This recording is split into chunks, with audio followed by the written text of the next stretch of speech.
आज हम जो है रैपिड फील्ड टेस्ट के एक्सपेरिमेंट को समझने के लिए जा रहे हैं, क्योंकि ये बहुत ज़्यादा इम्पॉर्टेंट है और इकोलॉजी के एक्सपेरिमेंट में ये आता ही आता है। हमें ये रैपिड फील्ड टेस्ट को कैसे करते हैं, कैसे होता क्या है रैपिड फील्ड टेस्ट, वो सब कुछ हम समझने वाले हैं। तो एम की अगर हम बात करें तो इसके अंदर हम क्या करते हैं, पीएच निकालते हैं और चेक करते हैं सॉइल के अंदर कार्बोनेट है, क्लोराइड है, नाइट्रेट, सल्फेट, ऑर्गेनिक मैटर और बेस डेफिशिएंसी है या नहीं है। तो उसके लिए हम क्या करते हैं, 2 सॉइल सैंपल लेते हैं और उसके अंदर हम फिर वो चेक करते हैं। तो यही चीज़ जो है हमें रैपिड फील्ड टेस्ट के एक्सपेरिमेंट में देखने को मिलती है। ठीक है, रैपिड फील्ड टेस्ट के अंदर हम क्या करते हैं, 2 सिंपल भाषा के अंदर हम समझे तो हम क्या करेंगे, 2 सॉइल सैंपल लेंगे, 2 हमें सॉइल सैंपल लेंगे, सॉइल 1 और सॉइल 2।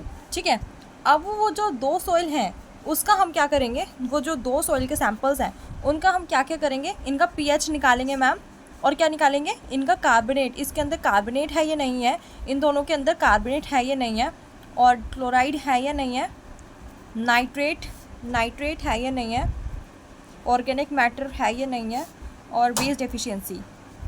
ठीक है, तो मुझे पता है ये सब चीज़ें हम सबको नहीं आती हैं कि पीएच क्या होता है, कार्बोनेट क्या होता है, क्लोराइड क्या होता है, नाइट्रेट, ऑर्गेनिक मैटर क्या होता है, ये सब हमें टेस्ट करने हैं, किसके अंदर, रैपिड फील्ड टेस्ट के अंदर करने हैं। तो हम सब कुछ डिटेल के अंदर समझेंगे। बस अभी क्या कर रहे हैं, हम इस एक्सपेरिमेंट का एम समझ रहे हैं।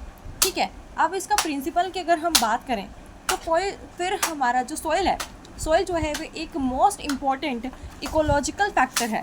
ठीक है, इकोलॉजिकल फैक्टर का मतलब क्या हो गया कि हमारा जो इन्वायरमेंट है उसके अंदर ये बहुत ज़्यादा बड़ा रोल प्ले करता है। ठीक है, ओके, तो soil is the most important ecological factor.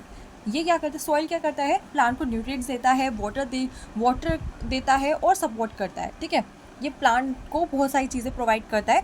ये जो सॉइल है मैम, सॉइल जो है वो प्लांट को क्या क्या प्रोवाइड कर रहा है, मैम, न्यूट्रिएंट प्रोवाइड कर रहा है, वाटर प्रोवाइड कर रहा है और सपोर्ट प्रोवाइड कर रहा है। ठीक है, वाटर कैसे प्रोवाइड कर रहा है मैम, हमें पता है कि हमारे प्लांट के पास रूट्स होती हैं। जब वाटर जो है वो हमारे रूट्स के पास जाता है तो फिर कौन इसको एब्जॉर्ब करने में मदद करता है, सॉइल मदद करती है उसको एब्जॉर्ब करने में। तो वही हम बात कर रहे हैं, और सपोर्ट प्रोवाइड करता है।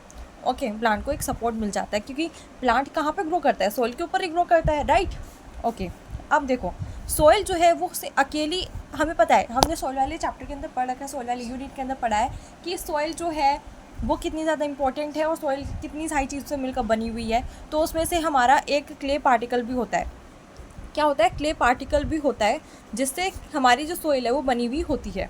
हमारी सॉइल जो है सिर्फ अकेली, हम सॉइल को नहीं बोल सकते, अकेली सॉइल क्या होती है, हम जैसे देखते हैं सरफेस पे कि रेड सॉइल हो गई, और भी बहुत सारी अलग अलग टाइप की सॉइल होती है। वो अकेली सॉइल नहीं होती, उसके अंदर पत्थर भी होते हैं, कुछ अलग अलग चीज़ें होती है, क्ले भी होते हैं, क्ले के पार्टिकल्स भी होते हैं।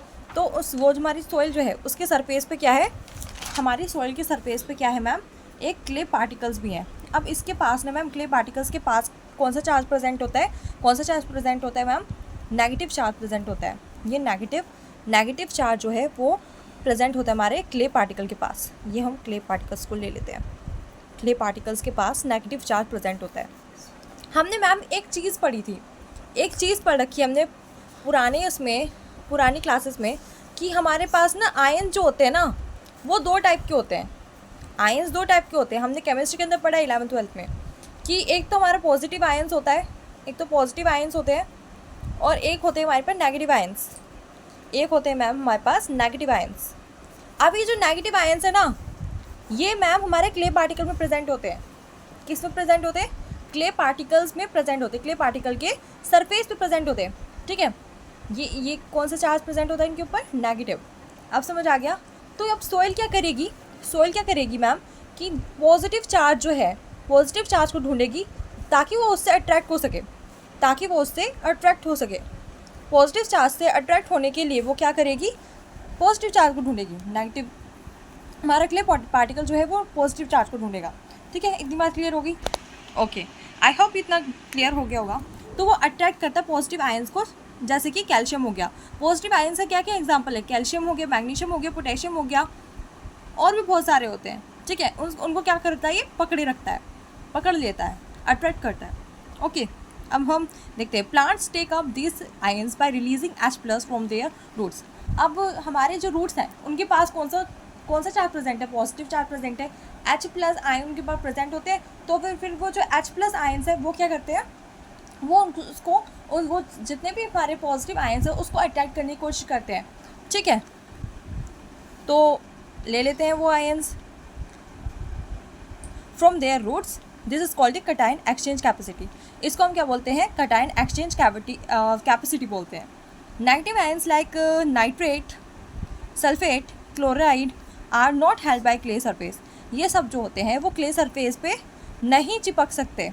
सो they wash away from the soil easily. तो मतलब क्या हुआ इसका, तुम्हें आई थिंक थोड़ा सा बेसिक आइडिया तो हो गया होगा कि जो हमारी सॉइल जो है हमारी कितने सारे आयन से मिलकर बनी हुई ही होती है। ठीक है, तो आई थिंक